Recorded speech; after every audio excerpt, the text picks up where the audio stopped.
મારું નામ વિનેશભાઈ અમરતભાઈ પટેલ, મુકામા મલસાડી, તાલુકો પલસાણા, જિલ્લો સુરત.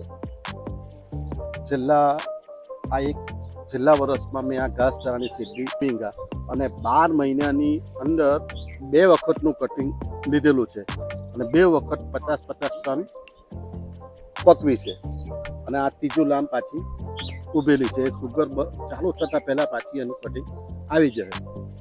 ભાવમાં જોઈએ તો 2200 રૂપિયા પ્રમાણે રોકડા મળ્યા છે. આમાં પહેલી વખતે 50 ટન, બીજી વખતે 50 ટન, બંનેના રોકડા જ મળી ગયા.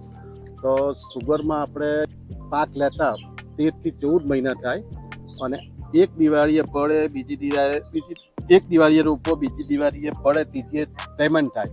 આ 12 મહિનાની અંદર 2 વખત આપણે પાક લઈ લેવાય. એ આમાં બેનિફિટ જોયો.